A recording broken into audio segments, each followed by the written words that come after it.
not to be washed out here. Let's go over there.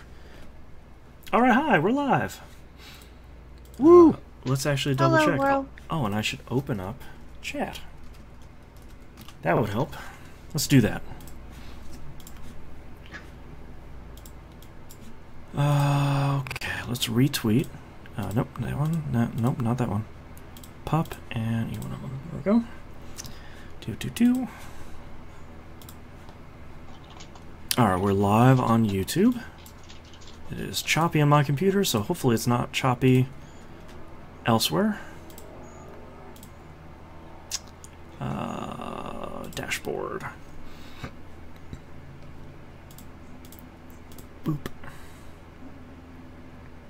And we're live on Twitch. I really don't think I like these Twitch notifications. Need to figure out how to turn them off. Yeah, a lot of the Twitch redesign has sort of left me, it's not great. Yeah. I'm more, at first I wasn't, but now I am alright with them having the log in and log out thing in the top right corner. Yeah. And that's probably where it should have been the entire time. I mean, bottom left corner was kind of weird. But yeah. Anyway.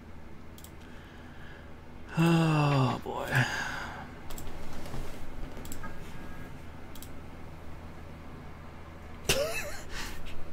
My wife just sent me a text saying, it's not choppy watching the live feed on YouTube. Thank you. Woo! Teamwork. Yeah. Okay, let's give everyone a minute here to hop in. Let's see if there's any last... Oh, I can't remember. What's the name of that? Is it Mario plus Rabbids Kingdom Battle? Oh, that thing. I think it's Kingdom Battle. Let me look it up. I don't know. I remember watching You got it right. the trailer for it. I got it. I'm 1,000% in on that game. I'm not... I'm pretty curmudgeonly when it comes to wanting to play a Mario game. Yeah. And that I generally don't. But you put XCOM on it now. And then I can, like, jump like you make Mario a freaking dragoon. Okay. Yeah, exactly. Well, and plus, if they make something really weird, I'm also immediately interested. Just That's like true. Those two things shouldn't go together.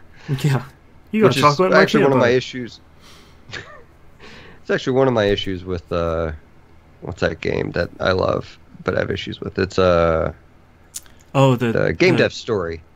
Like, I love game dev story to death, you know? Like, that will easily take over my life for 48 hours at a time if I turn it on. But, like, they're like, oh, that combination was too weird. You guys didn't make it work. And then, like, give you, like, slightly lower scores. And that's what this feels like. It's like... Right. What do you mean my samurai RPG didn't work? That's gold. Yeah. Yeah. Oh, but man. I really want to Switch now. Yeah, like, I have 2 games for the Switch, and they're Cave Story Plus and Binding of Isaac Afterbirth Plus. And it's like, Cave Story I have for PC, so I should just play it on there, and Binding of Isaac I can't stop playing for the life of me, so I don't need another platform to play it on. But I already played Zelda, so I don't have that killer app to spend all that money on yet. Well, for me, I really want to play Blaster Master. Yeah. Really pretty. Like, I don't even know if that game's any good. And I haven't hardly read anything on it because I kind of don't want to dash my hopes because I want that franchise to be something again. It doesn't have to have some crazy great story. It just has to... I don't even know what it has to be, really. Just fun, probably, at the very minimum. Yeah. But, I mean, they're coming out with another Xenoblade Chronicles for it. Yeah. I already know at some point they're going to come out with the Shimigami Tensei game. Oh, is that coming out for Switch? Crap. Man. Like They already put like the little logo thing on their Switch site for it. Okay. So I really wish and that then, Tokyo Mirage Sessions would remaster that for Switch, because that might be a game I missed that on Wii U, and we're about to pack up our Wii U because there's no real reason to have it out anymore. I feel like that might push me into buying a Switch, because I could just play it in bed when the baby's asleep, and just like undock it and take it with me, and that would be okay. I feel like that's a no-brainer. I think that's just a matter of time. They always re-release those, especially the ones they release over here, the American side, Shin Megami Tensei games. Yeah. And that one is a Nintendo property. It's like their options are either they put it on 3DS or they put it on Switch. And that's not going to run right on 3DS. 3DS is not powerful enough for it. Yeah. Oh, man. Okay, you guys ready to kick this thing off? Ready. Let's do it. All right. Starting in 3, 2, 1. Welcome back to another episode of Picking Up the Pixels RPG Love. I'm your host, Boston, and joining me, as always, Musum. Hello. And Mina. Hi. Let's just dive right into it. Musum, what have you been playing this past month? Not too much, because since I beat, Nier Automata, I think that eclipsed video games for me, and I'm just going to stop. No.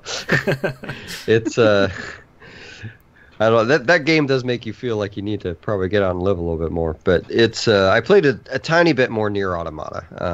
I got, I think, ending D, and then I finished a couple of the side quests. Still really like that game. Right now it's like I'm probably going to go through and get everything in it, just because the chapter select makes it super easy. But just I know you've been playing it, Boston, so just some advice. Not all the quest progress transfers from game to game. Oh, okay. So like if you complete a quest, that transfers. And then the only quests I've seen so far that you can partially do and will transfer to your next gameplay thing, or the robot guy that always wants to fight you on the rooftop. Okay. And what was the other one? The other one was the shop guy that you donate money to. Oh, okay. And I don't think any of the others transfer, so just FYI. Okay. Yeah, I played only about maybe half an hour to an hour more of that. In the robot village, I found Jean-Paul, who has a gaggle of robot fans that have written him letters. I found 2 of them. I haven't found the third one.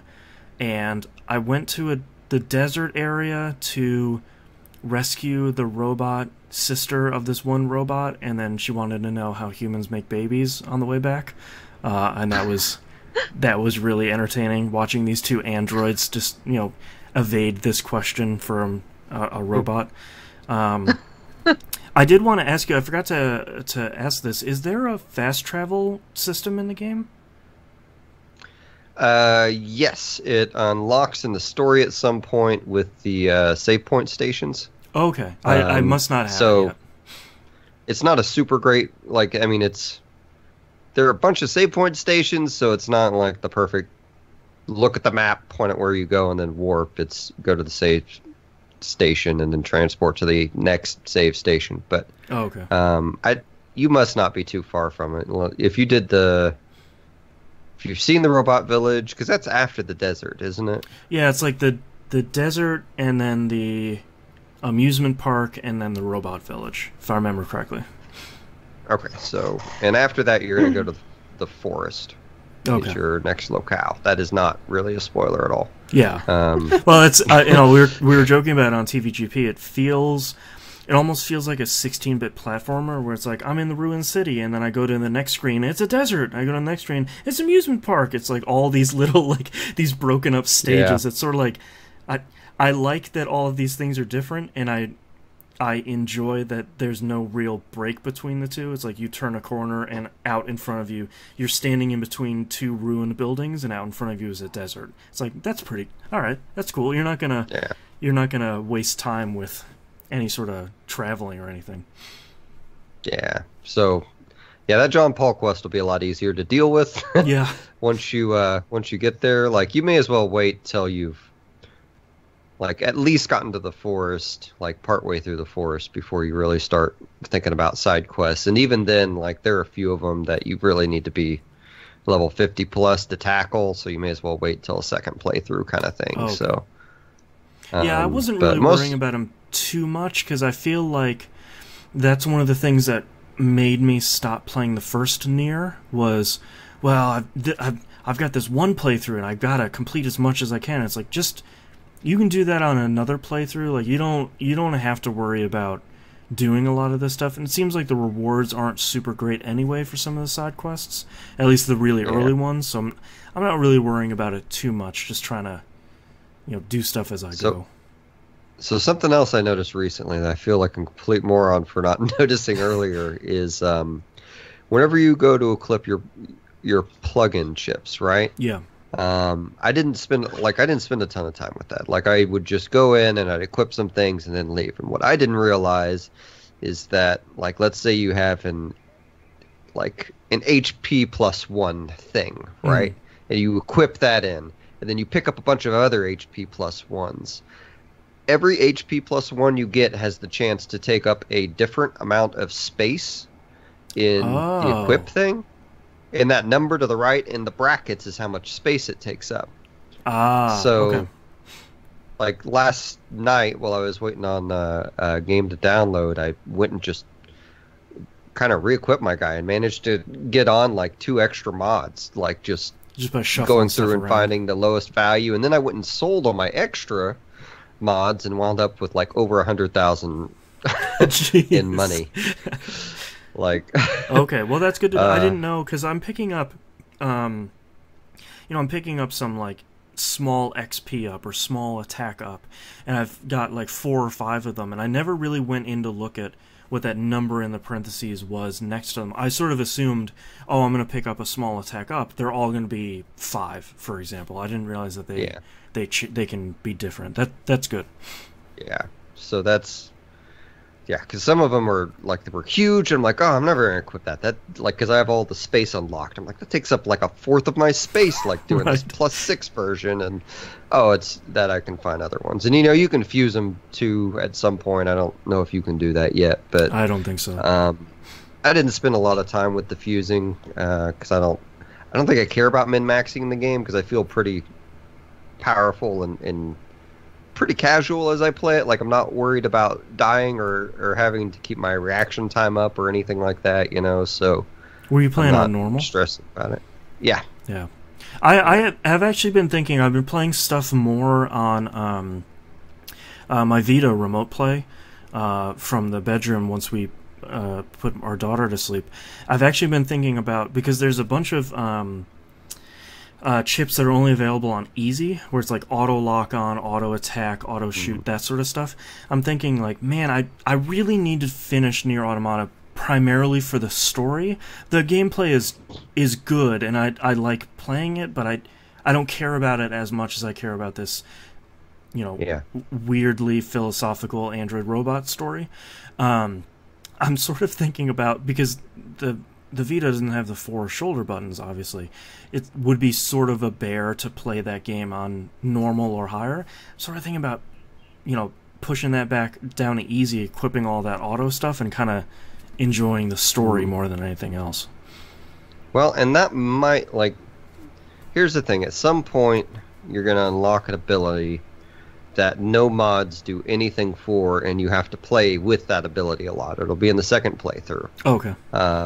So you at least have to get decent at like the 2D bullet hell style places. But you won't have to really worry about that till your second playthrough. But it just something to keep in mind. You're gonna get to some kind of little frustrating parts in that. But it also makes okay. I don't want to get into it. Okay. I don't want to accidentally. But it's good food for spoil thought. Anything cool. But it makes it easier and harder simultaneously. Right.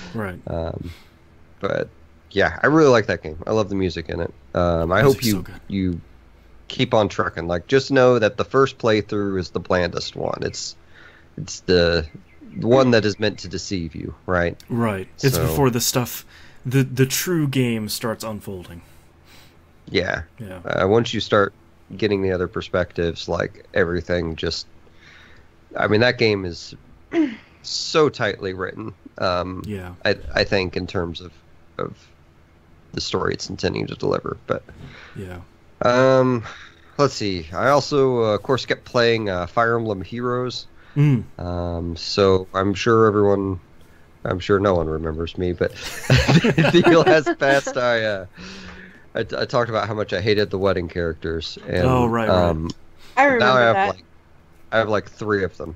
Oh, jeez. And they still look so stupid, but like a couple of them have really good like team buff type stats. So I've been using those a bunch. And then they started the new voting gauntlet where they basically say, here's 4 against 4. Pick a character that you like, and you'll battle for them for X amount of days and earn so many points for them, and then if they win, they'll go on to the next round. If they lose, you get to pick a new team until we find the most popular character out of these. So right now they're doing the clerics, who I have absolutely no horse in the race with. I just was like, well, I have one of this cleric as a 5-star gold, so I'll go with her. And so far, she seems to be winning. Or at least she won her first one. And what does she look like? They all look the same to me. She has the... They have a Pope hat on. She's like I think a green shirt and like kind of a bob cut with kind of a brown reddish hair.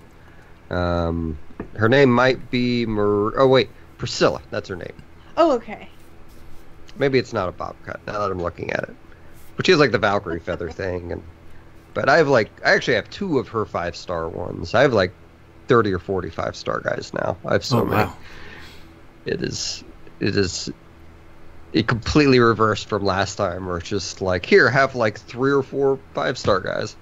So that was nice. They introduced the summer character. What do you call it? Banner. Summer character banner.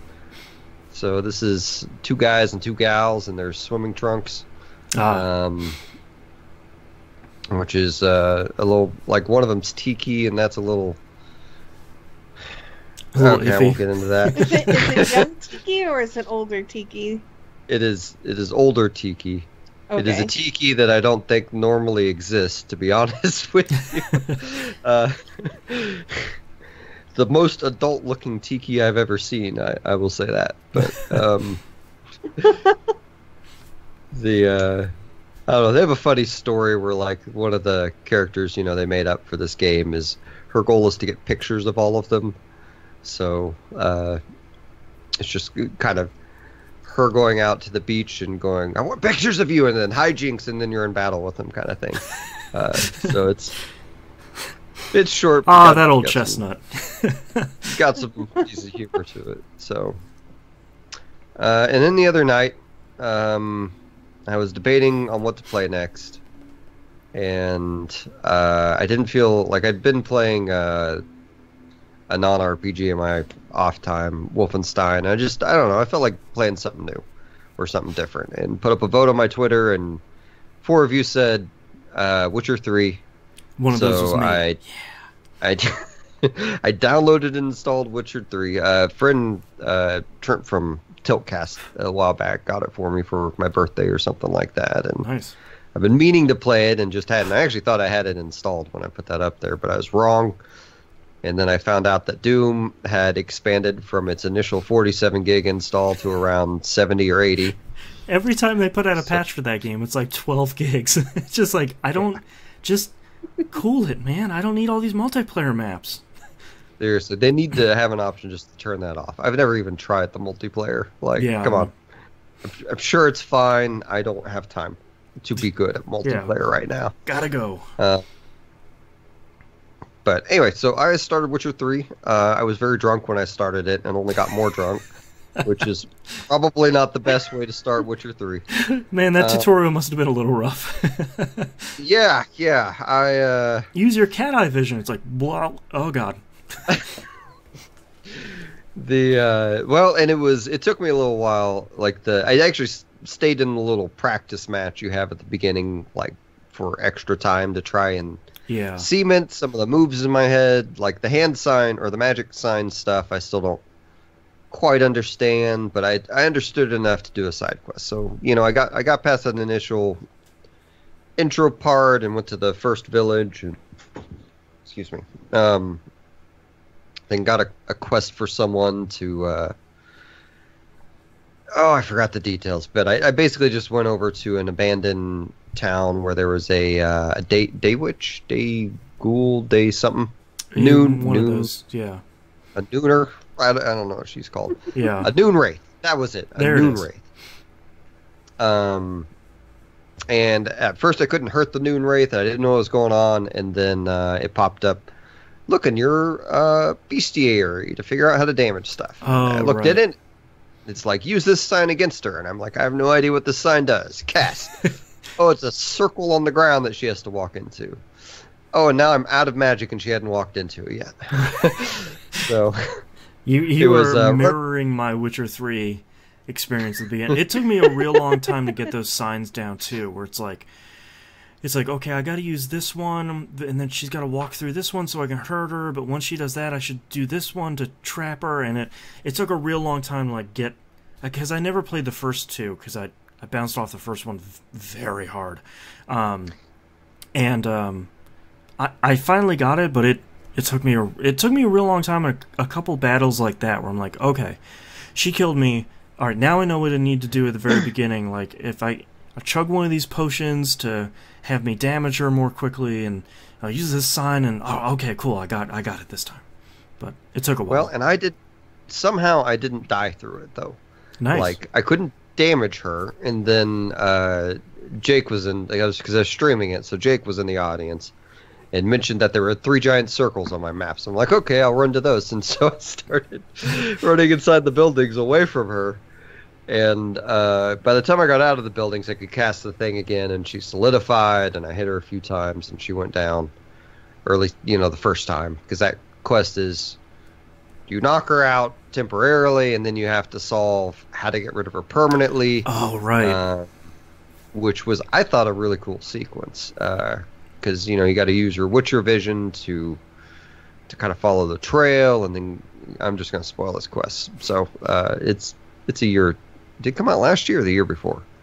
It's been a while. It's also like the very first hunt, so like it's not. Yeah. It's 5 hours into the game. So anyway, I jumped down the well, and that was right. You find her corpse, and she's missing an arm. Right. And then you kind of follow a blood trail with your Witcher vision to the well, and then jump in the well. And find her arm with a bracelet at the bottom of the lake. And, the whole time, Geralt's going, what's up? It's funny because he's, has such a monotone, grizzly voice. He's like, she's missing an arm. Must have fallen off. Must be something heavily attached. It almost felt like Clive Owen's character from Sin City, who's just constantly talking to himself throughout the thing. Yeah, it's like him alone in an abandoned village muttering about this dead lady, and it's just like, okay, dude. Yeah. His voice is so good, though.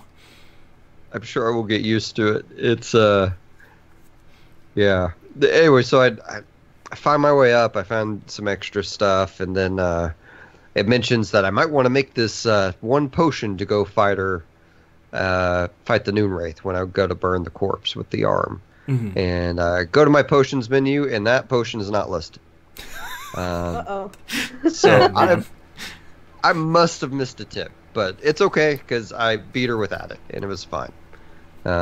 Potions are weird in that game because, I feel like I ran into that a bunch too because I felt like it expected you to go in the very first village to go to the general store and just buy a bunch of recipes for potions or talk to somebody, and I never did. So I got some of those basic potions a little bit later than you should have. Who buys stuff at the start of an RPG when you don't even know the system? Yeah, you're supposed to find the corpse of another Witcher, and it has 10 potions on him. It's like, oh, now I know how to do this potion. I don't know. Man, Wow, well, I missed that. No, that didn't happen. I was just saying, like, that's how RPGs usually go. Yeah, most RPGs would do that. The only thing I would recommend is to go talk to those general shopkeepers in every village, because at the very least they'll have new Gwent cards, but they'll also have you can sell all your junk to them, but they'll also have like potion recipes and stuff like that. That it'll make your life a lot easier if you get it pretty early. So the Gwent card thing I kind of screwed up. Okay. As I said, I was drunk. I went in the bar. I started talking to the guy with the Gwent cards. Yep. I knew it was a mistake when I started. I knew it was a mistake when I accepted. And like it told me 2 rules. I'm like, those are gone. I'm just going to, wow, these rules are still going. I'm just clicking through them. Yeah, that tutorial is real rough. Here's the forfeit button. Yeah, that tutorial's really rough and really long and really confusing. I probably just, I don't know. Hopefully I didn't permanently screw anything up, because I'd like to just keep playing, but... Yeah, the thing I'd recommend about Gwent is, I won, like, my second match with that guy, and he's like, great job, you understand Gwent. And I was like, no, I really don't. I feel like I kind of got lucky. But the thing I would recommend is just keep playing it with everybody that you run into. Most of the people at the beginning are going to be really easy, and it'll give you the opportunity to learn. Like, if you lose a match to them, nothing bad happens. Like, you lose whatever money you bet with them. It's like 30 coins or whatever. It's virtually nothing. And you can kind of keep playing until you win. That's what I did until I started getting a better deck, and I started understanding, like, okay, I need to lose this round to win the next one so I can win the next one. Okay, now I'm sort of understanding how all my cards play. It took me a while.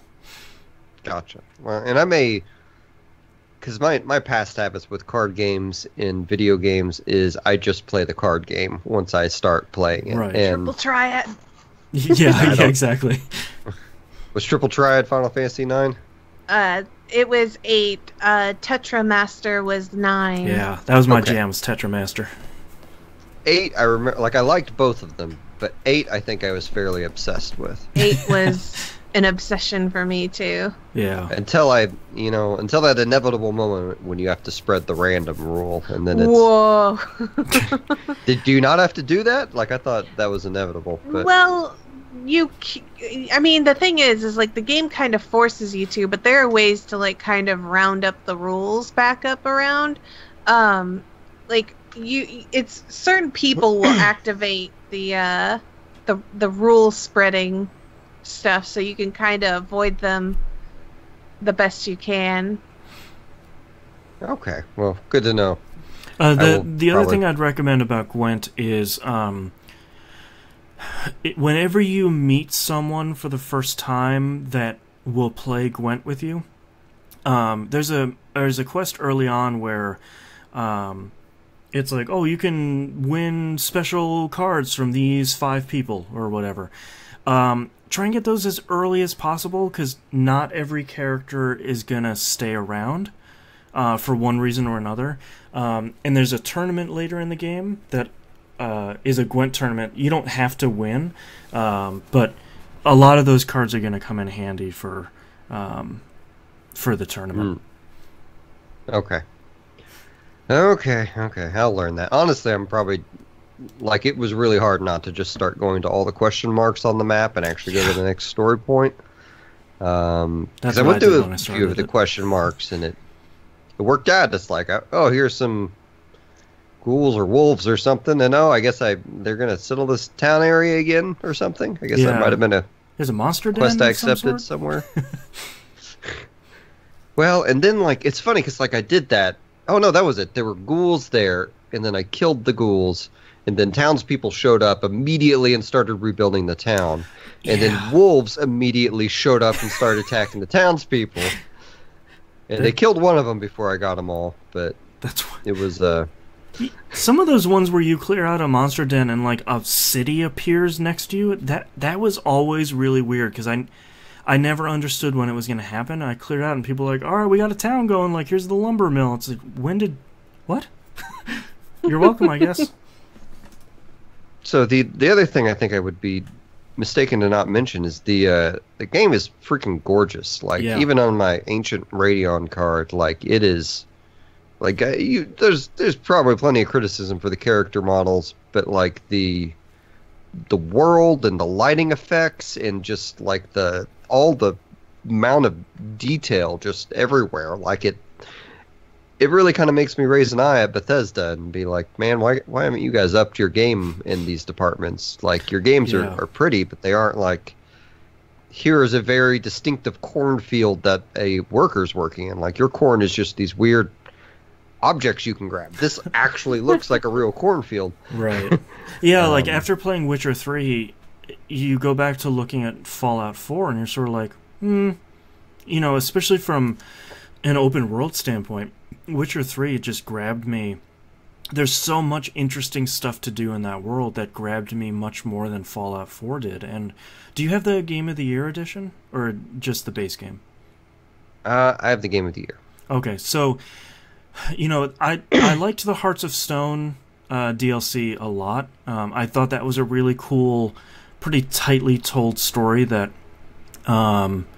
I would save until after you play the main game because it's pretty different. But man, the last DLC, Blood and Wine, I think it is. Man, that thing looks incredibly good. Like I don't know how they squeezed more out of that engine, but it looks even better than the base game does somehow. It's just that's a great looking game.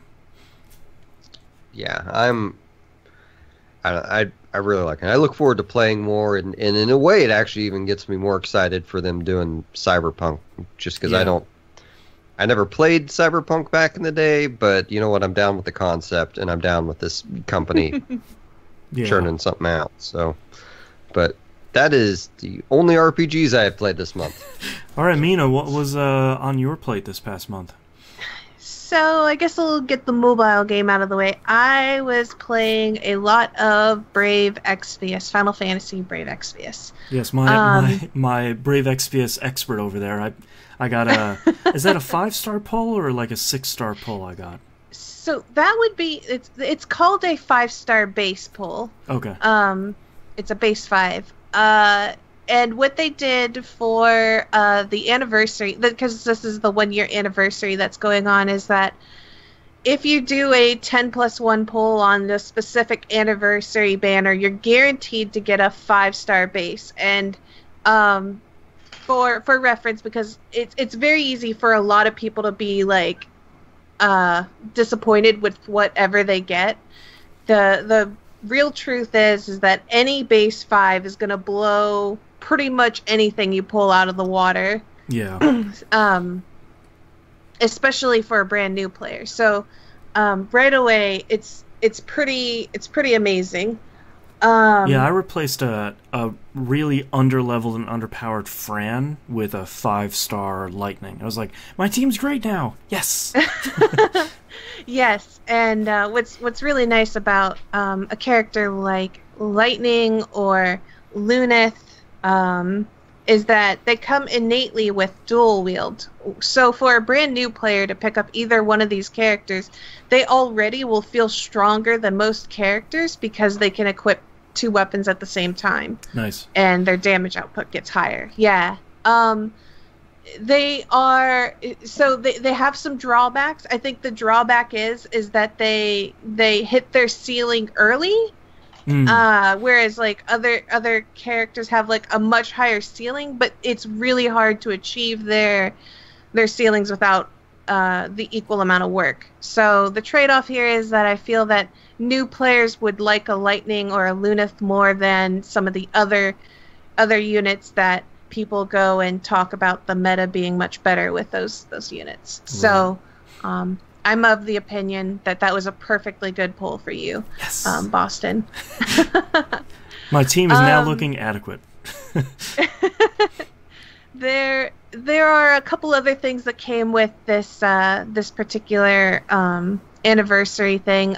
First of all, the entire month of July, everyone can pull units for free on a daily, and that feels good. I need to hold on. I need to fire up Brave Exvius. We were talking before the show. Like I can only keep Brave Exvius or Marvel Avengers Academy installed because I have a 16 gig iPhone. So I've got to start Brave Exvius downloading here in the background so I can do my pull, and then clean my phone. So yes, again. it's kind of a really good feeling to pull like that often and daily. So.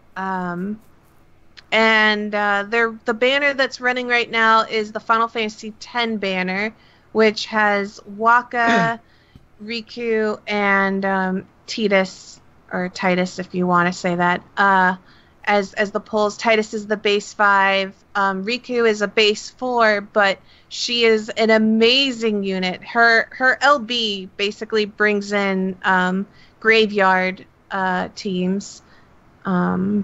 For those not familiar with the concept, it's basically where you put basically AoE re-raise on your characters or auto revivals. Yeah, and she can, if you build her right, she can just spam that and you can kind of cheese your way through a lot of difficult fights.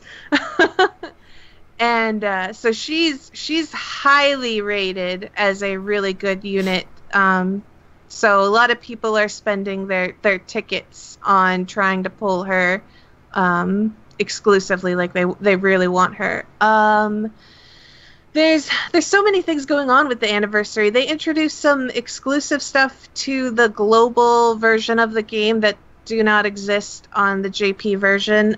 We have expeditions, which is a thing where you can you can send units out and they get XP, but you can also bring back loot, and it's just like on a little timer, like check back in 8 hours or whatever. It reminds me of the away missions from Final Fantasy Tactics.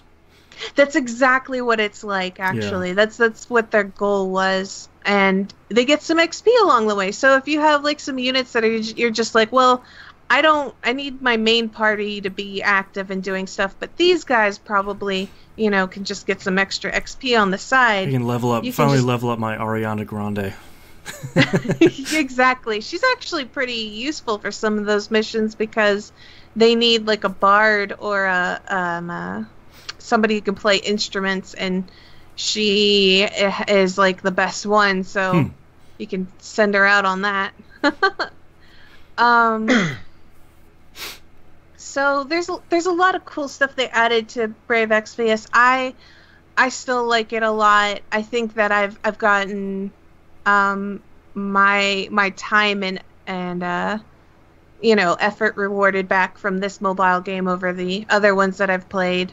And I think for someone who likes polling as much as I do, like doing the gacha polls, the daily 250, which isn't going on right now, but normally it's 250, just feels like you can pull quite often, and so you get, even though like the gacha doesn't always reward you with something necessarily amazing, you can get a lot of pulls in, and it feels really good to do that on a daily, whereas I used to have to wait like a couple of weeks with the other ones to save up as a free to play player. Right. And I don't want to say that like that makes me lose my interest, but honestly it kind of does.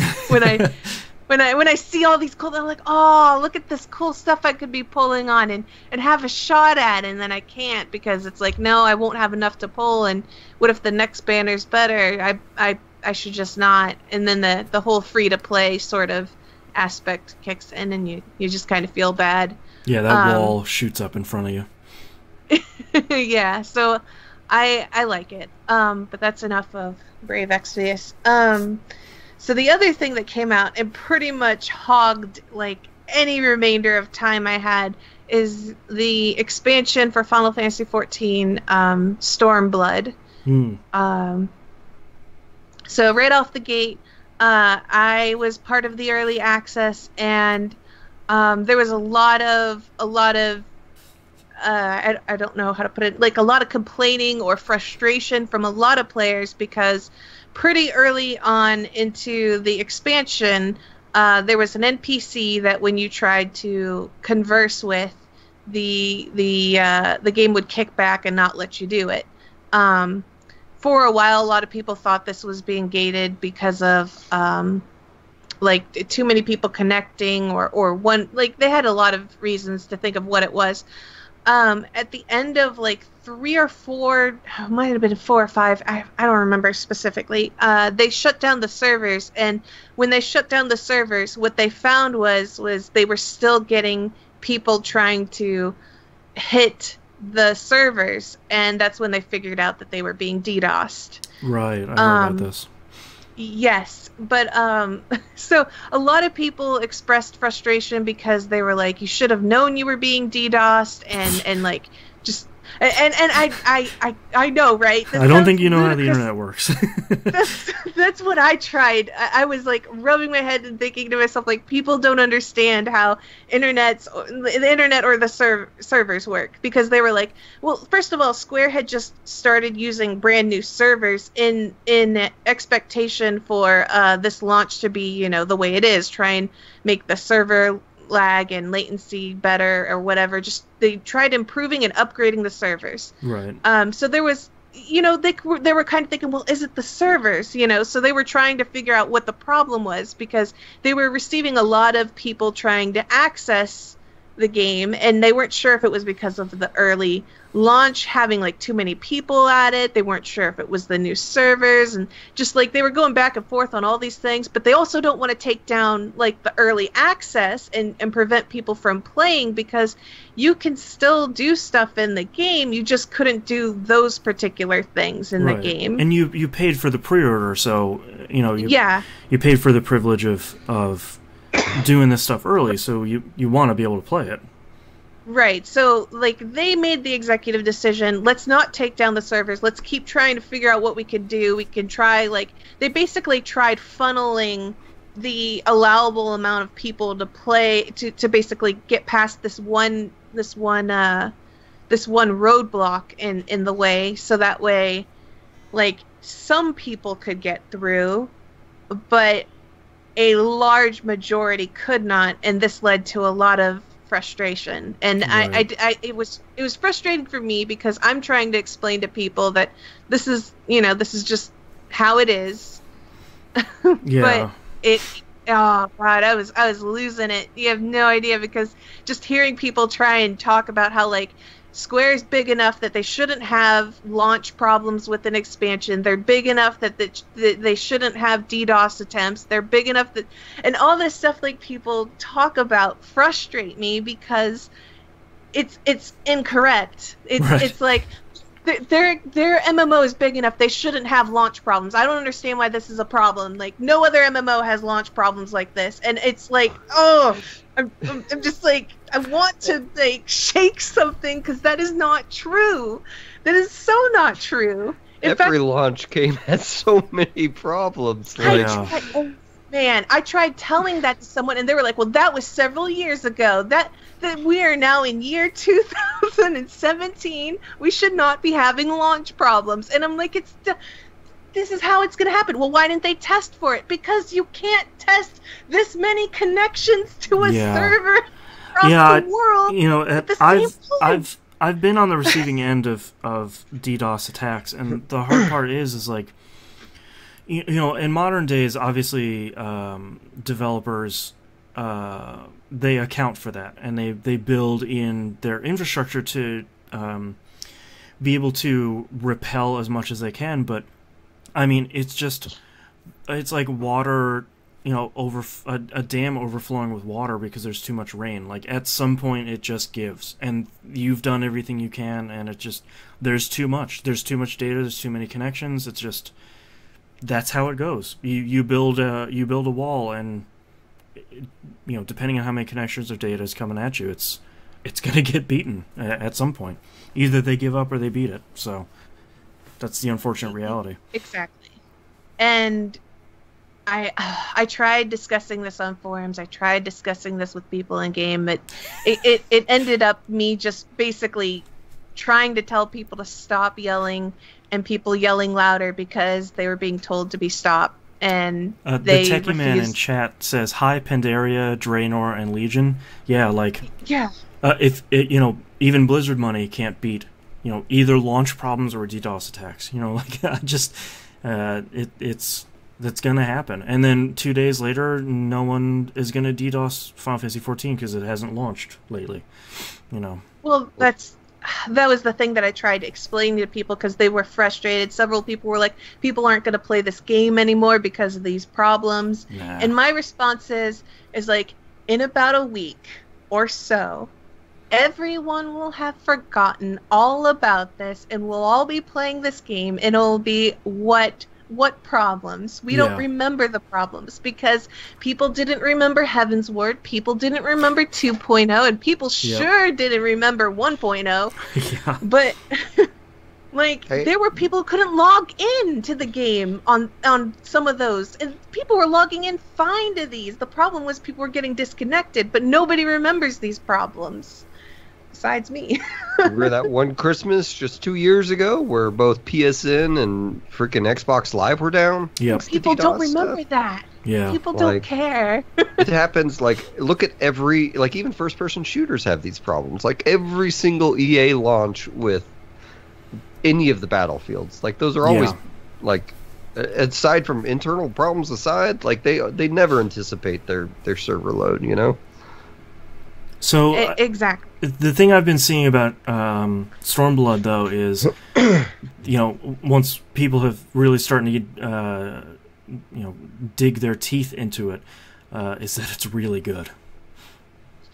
Yes, it is. It is pretty amazing. Something that so starting from just the aesthetics and the beauty of the game. They had already introduced flying to Final Fantasy XIV, but it felt like the Stormblood zones were built with flying in mind. There's kind of a difference between looking at something and being like, oh, I can fly around this amazing thing, and then there's something where once you get on a flying mount, you see all sorts of things that you just didn't expect to find until after you got the mount. Right. And it felt like these areas were thought out way more with that. They also introduced diving or swimming, which is pretty amazing. They intelligently did not add any sort of underwater combat. It's just there's no sea creatures to attack you in the water. It's disabled fighting. You can gather things underwater, but there's no enemies. So yes, and it felt like the diving was pretty good. The areas look nice. I think because I think it seems like they've figured out how to do flying right with this version. Maybe I can expect better diving and stuff in the next expansion because this was their experimental sort of, hey, we can now dive underwater.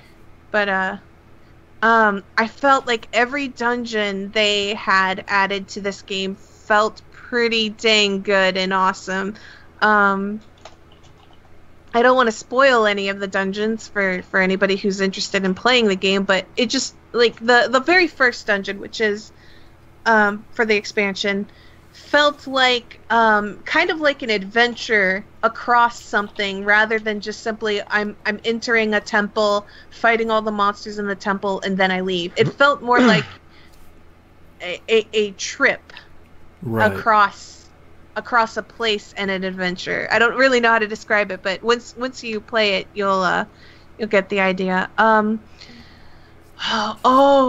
then so once you reach the max level, they have what they call the expert dungeons, which are dungeons you can only play as capped out classes. And one of the expert dungeons, when I hit that boss, I immediately got a smile on my face because the boss was a very cute. Gosh, I'm gonna have to spoil it because I really need to tell you two what it was. Okay. So if you don't want to hear it, skip ahead by a minute. So they have, and I'm gonna let you guys figure out who it is based on this boss. So the guy you actually have to fight doesn't want to fight. So what he does instead is he throws money for this other boss to fight for him in his stead, and he collects the money, and he has a pet dog. that retrieves the money, and he swings around a katana. Is it Yojimbo? Yes. Nice. Yes, he pays off Yojimbo, and the way to beat him is you want to make sure you grab the money before Daigoro can grab the money.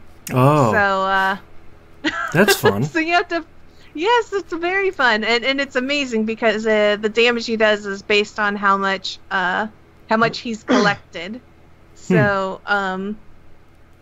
you want to keep the damage down. You collect that, and you fight him. So that was I love that boss. It's one of my favorite bosses outside of the Final Fantasy IV one where they had the doll, I forget their name, the Calcuttas? Yeah, something? Calcuttas. Yeah, they had the dolls that you have to kill, and then they combine into that giant, creepy, very creepy doll. That there was that one, and then the Final Fantasy V boss with the book and the stuff. Yeah. From the library. Oh man, I love some of these bosses. The reference ones. So outside of just the beauty and the dungeons, it has a very Japanese aesthetic. They've introduced samurais and red mages to the game. Ooh. Oh yes. Samurai does a lot of damage. In fact, that's what they basically specialize in. Whereas other classes have things that kind of like benefit one another, or have like party-wide buffs, or something that makes them unique. Samurai is pretty straightforward. They are just damage, and that is it. Red mages have amazing utility. They have the ability to jump in and jump out of fights, and cast curing magic and black magic, and do physical damage and party buffs, and they are crazy fun to play as. What else? There's just a lot going on with the expansion. I think the game has gotten to a very good point where it feels like, if I were to describe how 2.0 was, it was very straightforward, and like, this is what you do. You level, you do dungeons, and that's it. I feel like 14 has gotten to a good place where there's a variety of things to do, instead of just simply mashing your head just against a dungeon or killing monsters. There's a lot more stuff. Oh, they tweaked PvP. I guess I should point that out. So PvP used to be a lot more complicated. You were able to keep all of your abilities across all the classes, but what this led to was some classes were just way better at PvP than others because their classes were more suited for PvP actions rather than PvE. So what they've done was they trimmed the fat on a lot of abilities. I think they cut it down to just like 10 or so, and they let you like roll assign several other abilities that are based on what you are, like a caster or a healer or a tank. And what this did was kind of level the playing field, so that way all the classes can kind of feel a lot better in PvP. In some ways it worked. In some ways I don't think it worked. But I think all in all they made PvP better. I think that if you were really used to and you like the old PvP, you're probably not as happy with these changes. But right. I think this kind of makes it more open for everyone to enjoy, rather than the select people who just select the classes they know will just be superior. So all in all, I feel that Stormblood was pretty well made. I can't stress enough how gorgeous the zones are. They have a couple of the zones that people were saying, oh, this looks like Zelda Breath of the Wild, or they just kind of reminisce people to like different zones. I thought the zone that people thought looked like Zelda Breath of the Wild reminded me more of the Calm Lands from Final Fantasy X instead. Right. But I mean, it sure Breath of the Wild. And of course there's a lot of lore dump and story stuff. And I there's no need to really discuss all of that because people should just play it instead of me discussing. Yeah. But honestly, those were the only two things I played because of just how much time they took. How about you, Boston? I've only played 2 things myself. Last month I was expressing some frustration over Grand Blue Fantasy, and I went through all that trouble to create a Japanese iTunes account and went through the whole thing and wasn't really crazy about it. And I was running into a roadblock that I never really got over, which was linking my iOS app to a Mobigay account. And I never did get over that, because what I actually did was I restarted the game. What I should have realized at the beginning is that app was only basically bringing up the website as an application. So instead, I just run the game out of Chrome on my iOS, and it runs better than it did in the app. The benefit you get from that too is when it asks you to log into Mobigay, the Chrome translates that whole page for you. So at that point, now I can finally figure out, okay, well, here's the button that I have an account, let me log in, instead of going through all these steps and figuring out, oh, that's actually creating a new account for me. That's not really what I want to do. So now that I've had that hooked up, now I can play both on a laptop or a desktop on Chrome, or I can play on my phone, now that I have all that hooked together. And I've been playing a lot of Grand Blue Fantasy. It reminds me a lot of sort of the storyline of Final Fantasy V, where it's not really taking itself too seriously. It's this, adventure story. It's kind of campy. It's really fun. The gacha feels pretty fair. You're sort of pulling through one pull system. You're pulling characters, weapons, and summons at the same time. And it never really feels unfair at the beginning. I think the thing that's pulling me through it early on is it has, like Final Fantasy V, it has a job system. And there's 4 pages of jobs that each have 10 or 12 per. But it treats it like Final Fantasy Tactics, where if you want to get something on page 2, basically you have to master 2 jobs on the first page, and that will unlock this job on the second page. Like real early on, if you want to unlock the Knight class, I think it is, you have to master Brawler and Fighter. And then those 2 together will unlock this other one. And like, our favorite job systems from either Tactics or Final Fantasy V, you can mix and match skills between these jobs. I understand why it's so popular, and I think the thing that surprised me the most is the English translation is really, really, really good.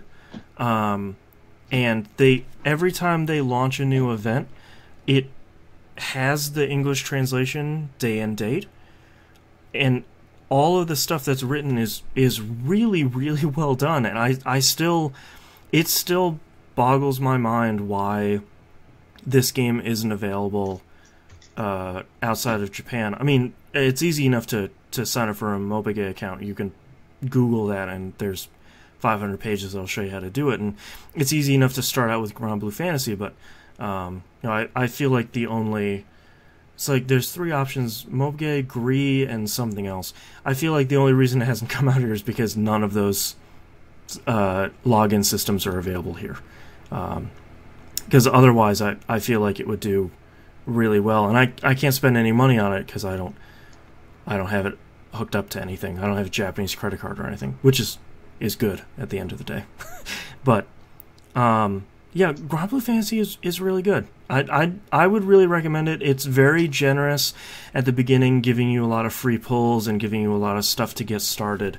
And it feels like you can start building pretty powerful teams pretty early. And I respect that because I feel like you don't run into a wall like you do in some of these free-to-play games where it's just like, okay, I've been playing for a week. I'm making pretty good progress through the story, and now suddenly it's way harder because I'm not getting really good pulls. That's really weird. But speaking of Final Fantasy V, the Four-Job Fiesta has started. Mina just said, do you only have your first 2 jobs? For audio listeners, Mina said that her party is Knight and Time Mage so far. Did you... are those the only 2 crystal jobs you have? Those are the only 2 that I have so far. Okay. My party is really weird / good / really bad this year. I'm making my way through the Earth Crystal dungeon right now, but my 4 jobs are Knight, which is good, Mystic Knight, which is really good, Ninja, which is fine, and Chemist, which is really good / bad. I think if anyone notices, that means I have absolutely 0 healing. So I can kind of... Potions! Yeah, that becomes... So my Final Fantasy V run-through goes really well until enemies hit me, and then it just falls apart. The bad part is you can't buy any high potions until World 2, and I have no way of stealing them. So, spending a lot of money on potions that heal me for 50 a pop, and enemies are hitting me for like 200. So it's like, well, this is... I'm really dreading fighting that boss at the end of the Earth dungeon, because I always have trouble with him, because you have to fight him 4 or 5 times, whatever that number is. That's that snaky guy that keeps resurrecting himself.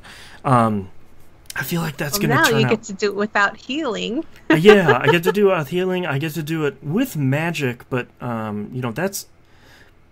I probably have enough damage to beat it by just doing raw magic. And the hard part is Mystic Knight is pretty good early on, but it's not great until you can get like Flare and Holy and Break, which won't happen until World 3. So it's this really weird run where I have no money because everybody wears heavy armor. And the ninja equips 2 weapons and is throwing stuff all the time. And I'm putting out a lot of damage, but this is going to be a really weird run. I haven't had a ton of time to play it, but I'm a little worried about how I'm going to be able to accomplish this one. But I think it's going to be a good challenge, and it for once does not have Blue Mage as part of my group.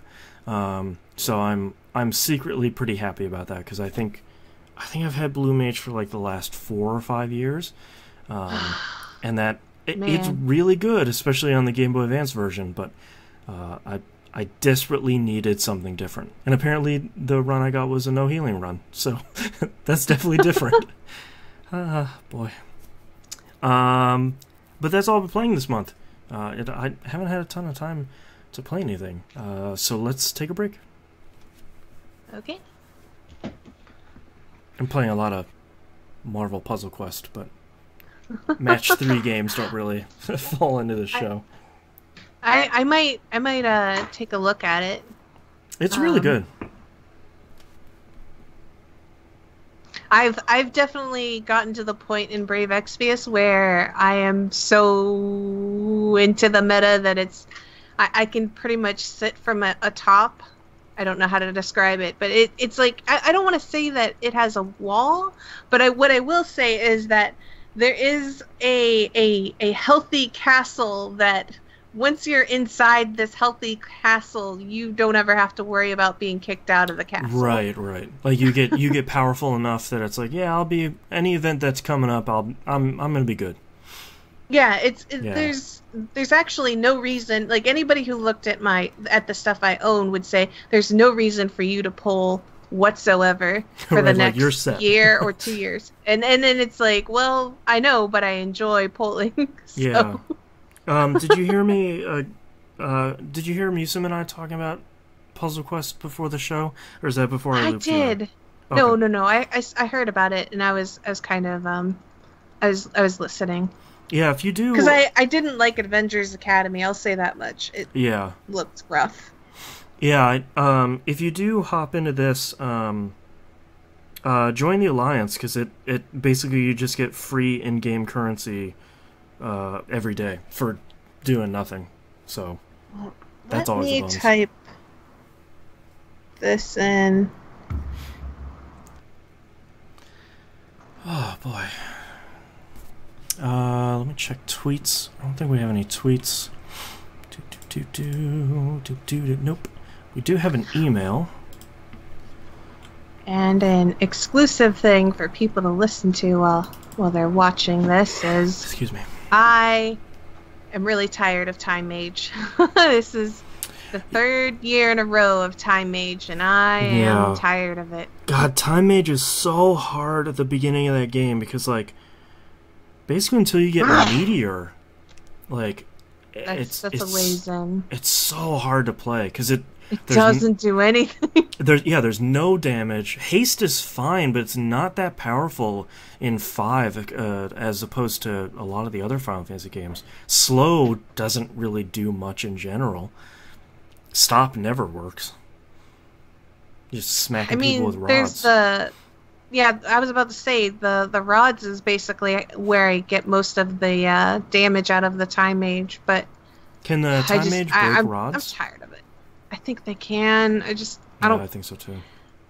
Austin, I don't want to do Time Mage anymore. If I get another year of Time Mage, I'm immediately going to just like pick a random job that I've never had before. Yeah. There's so many jobs I've never had.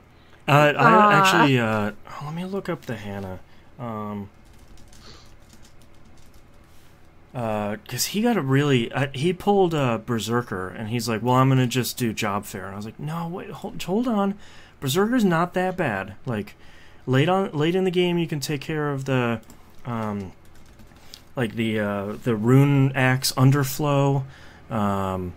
You can break a lot of stuff. The only thing you need to do is just kill your Berserker before you fight the sandworm. That's really it. Yep. He has Blue Mage, Berserker, and Bard. And he's like, it's not a good group. And I was like, you have, like, the best group. Like, the secret best group. Bard is so powerful. I'm trying to remember the year that I hated the game the most. I believe it was Thief. It was Thief. I didn't finish the year I got Thief as first. I'm like, I can't grind this game anymore. It was Thief, Time Mage. Oh, boy. Thief, Time Mage, what was... Rangers or something? Oh, it was Ranger. Oh, it was God. Thief, Time Mage, Ranger, and what was the last one? Dancer? I was done. That's all, you have no idea. That's all, like, your D-tier classes. Like, if you have one of them, they're fine, but, like... And Dancer is really good, but, like, not by itself.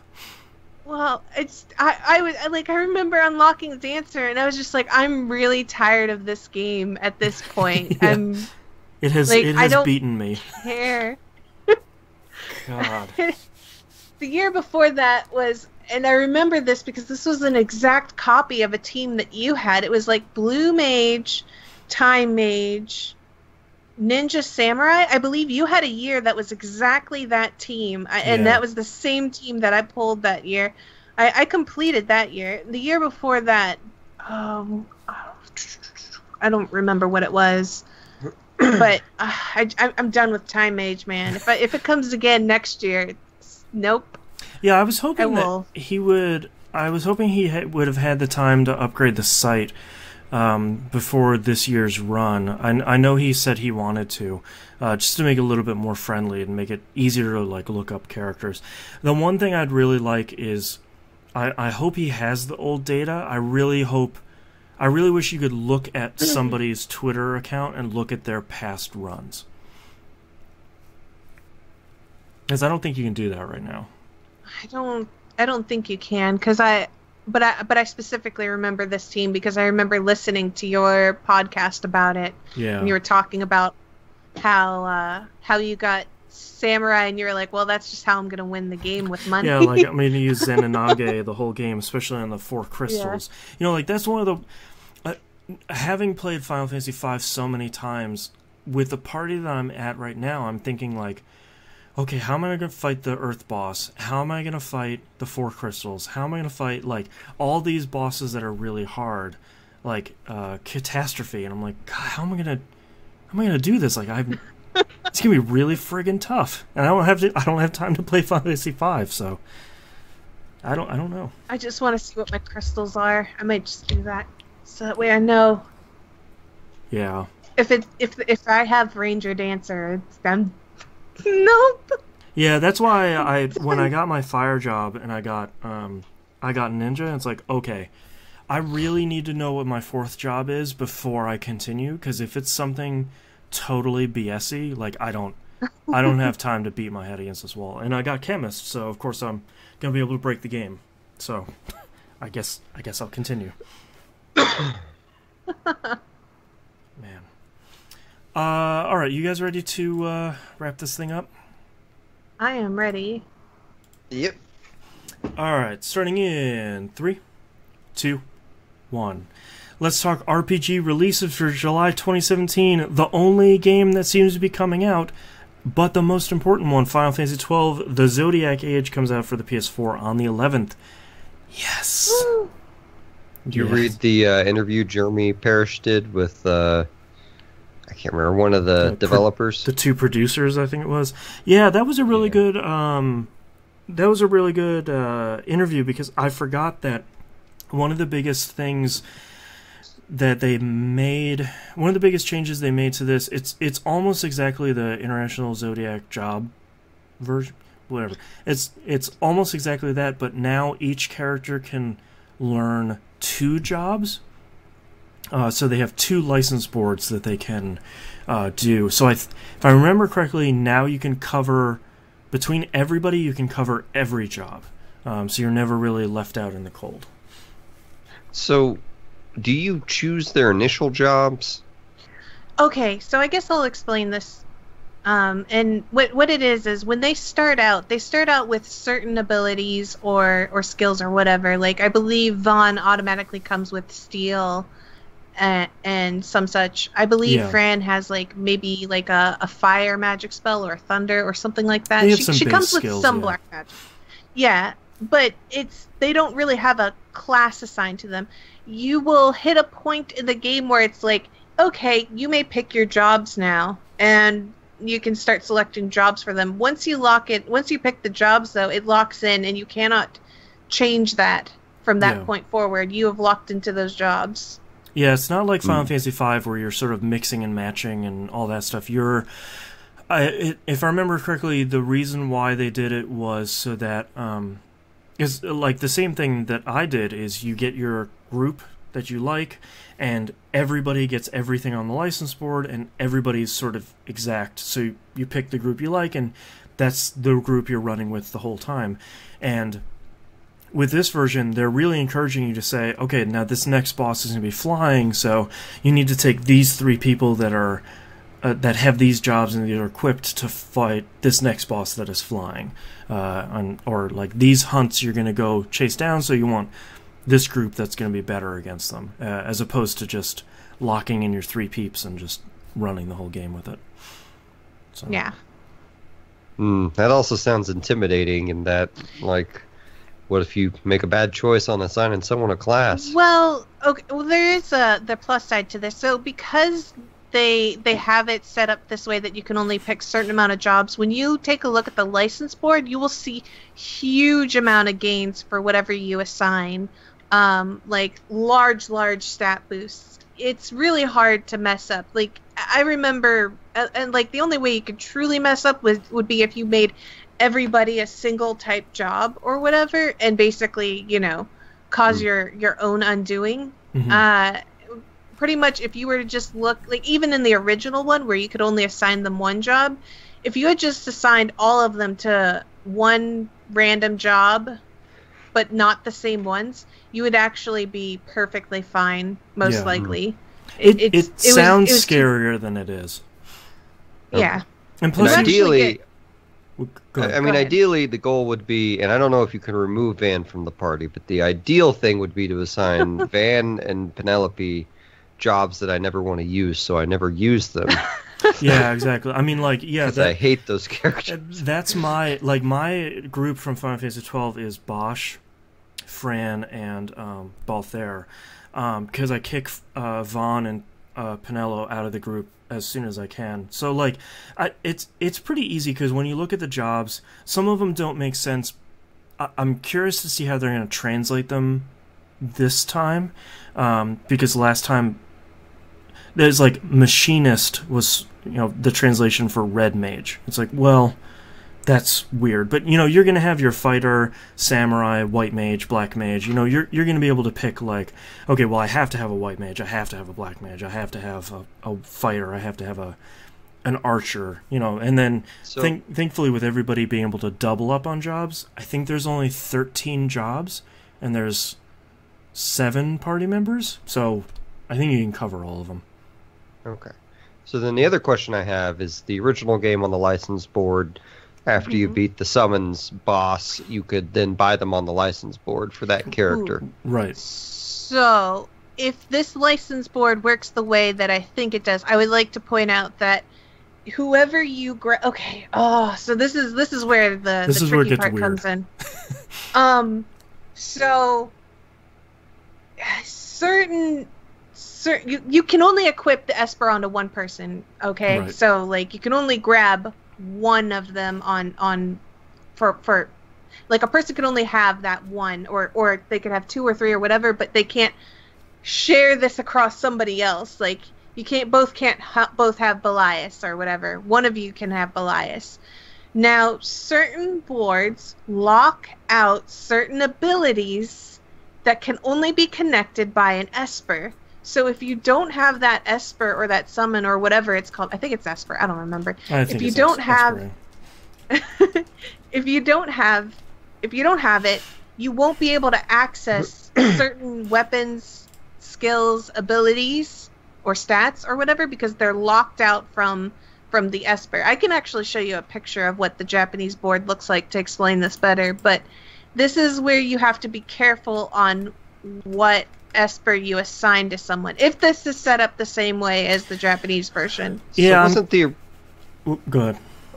Aren't there only granted, it's been a decade, it's been more than a decade, it's been like 15 years since I played this game. This came out in like 2004, didn't it? Something like that. Something like that. So from what I remember, the summons in 12 are actually the bosses from Final Fantasy Tactics, and there was only like 4 of them, wasn't there? It's a small number.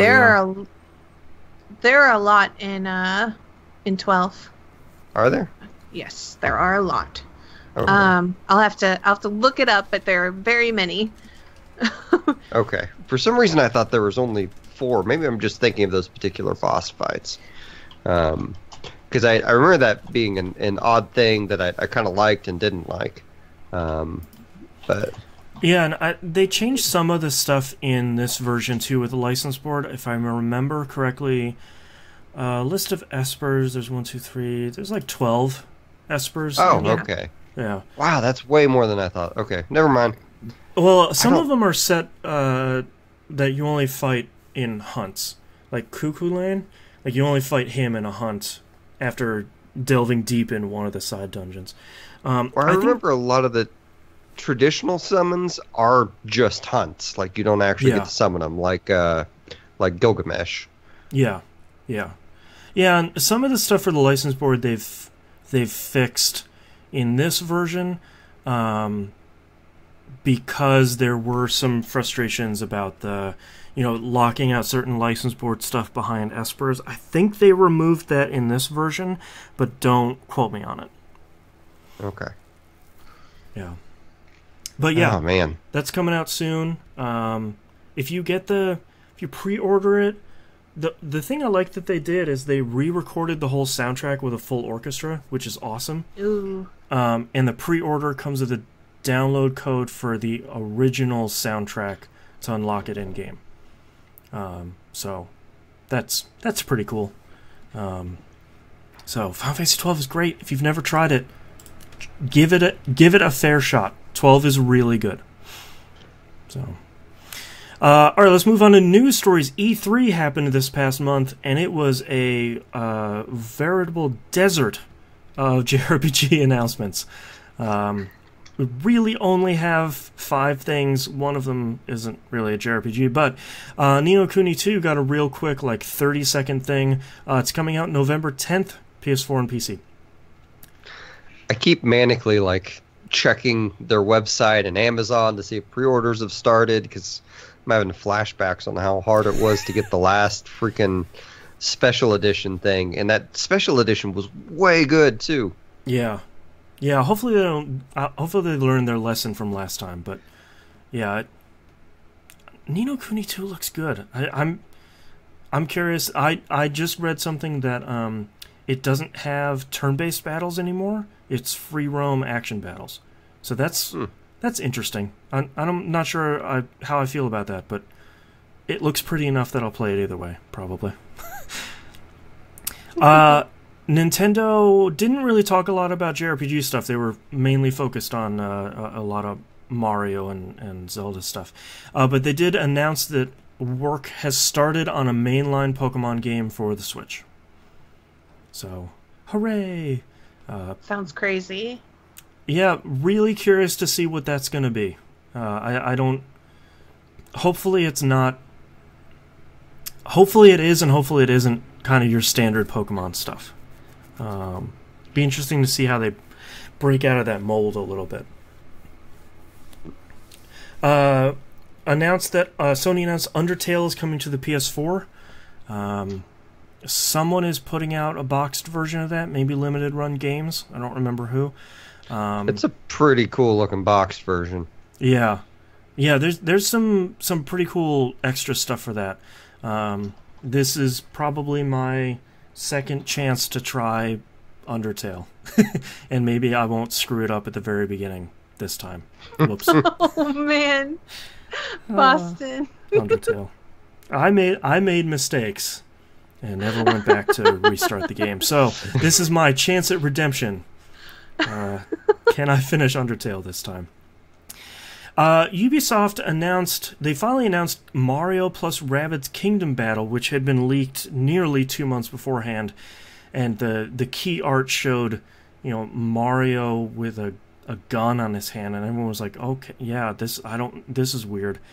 And then they showed it, and Ubisoft is basically making a Mario Rabbids XCOM, which is so crazy, and I really want to play this because it really looks good.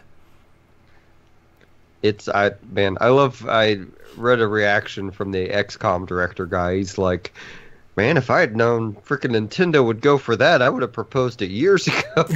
Yeah, exactly. That game looks, I'm in. Yeah. I'm 1,000% in. That looks, Mario and Luigi will function as like dragoons, right? Yeah, throwing each other around. Jump up. Yeah. Yeah, it looks like XCOM plus Disgaea a little bit, which is give me something super weird. Yeah.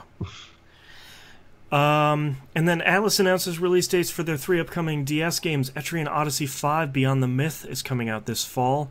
SMT's Strange Journey Redux and Radiant Historia Perfect Chronology are both coming early 2018. So as Atlas usually does, they are seeing a platform to the bitter end, releasing really good games all the way up until, just like the PS2, probably way after the life cycle has ended. Yeah, I think this is like the third version of Radiant Historia. Yeah, I think they had like a PS2 version, and then like a DS or 3DS version. And no, it only came out on the DS. You might be thinking of that Square Enix game with the fairies. Oh, I'm thinking of Radiata Stories or something like that. Yeah. Okay. Yeah, I got that was confused good the other too, day. though. Yeah. I really liked Radiant Historia. It had a lot of really cool time travel stuff. The battle system was great. The story seemed neat. And unfortunately, I never finished it. I know it's another great mobile RPG. And I'm like, wow, I really love this. I got 20 hours in. I was like, oh, something else. So, go try it. It seems pretty good. Let's move on to the other news stories here. We just have two really quick ones. Vanillaware announced their new game, 13 Sentinels, Aegis Rim. I don't know anything about this other than it's Vanillaware, so I'm excited about it. Musum, did you add this to the news stories? I did. They're doing mechs. Great. Sold. There's not a lot to know. I have no idea what type of gameplay it is or anything else. They just put up this ambiguous website with a male and female on the cover and said they're going into a dystopian future and there will be mechs. So, don't even know what platform. Yeah. Oh, man. And then Bandai Namco have announced that they are remaking the PS2 trilogy Dot Hack GU.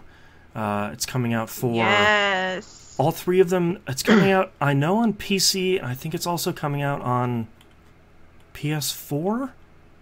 I know for sure it's coming out on PC. Go ahead.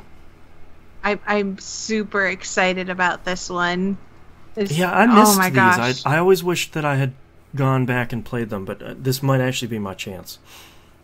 This is your chance. It's so I played the original Dot Hack, the one that had like the 4 games or whatever. I own all 4. I have only I made it past the first one and then kind of into this second one a little bit. But back when GU was current, I marathoned those games something fierce because I loved it so much. Yeah. If you're big into the anti-hero sort of character, I really, really loved playing as that main character. He hits the right notes of like the times when you've played a game and you've just been so tired and upset with a lot of people who are just dragging their feet or doing things that just irritate you. Mm-hmm. He is really good to just step into the shoes of and just like he reacts as a person would who's just fed up with everything. Nice. So I think he would get on some people's nerves, but I absolutely love him. Yeah. Alright, that's all for news stories. We do have an email from Gnarly Thotep entitled Strange Journey. I don't think we talked about this before, did we? This came in like a month and a half ago. I don't think so. Okay.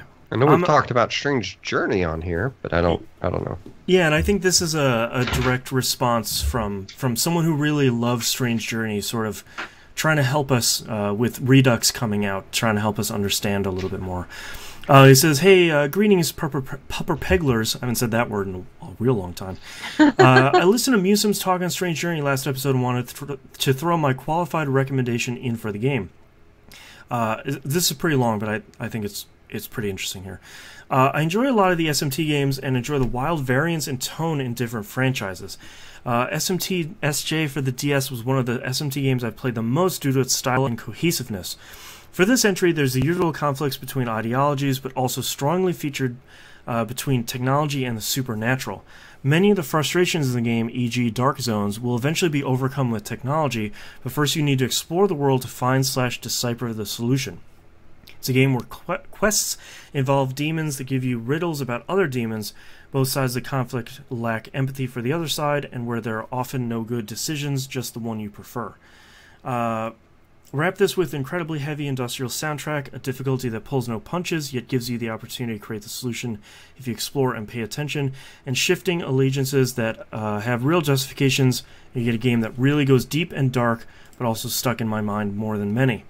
Lastly, the password system that allows you to summon demons for a fee means that even if you lack certain abilities, there's a way to do so, as was an excellent addition. Nothing else I'd recommend checking out the soundtrack. It really lent itself to the game's atmosphere. That's interesting. I don't think I had heard that basically you need to get through like the first stage of some of the frustrations that the game's going to throw at you so that you can overcome them through technology or some sort of other means.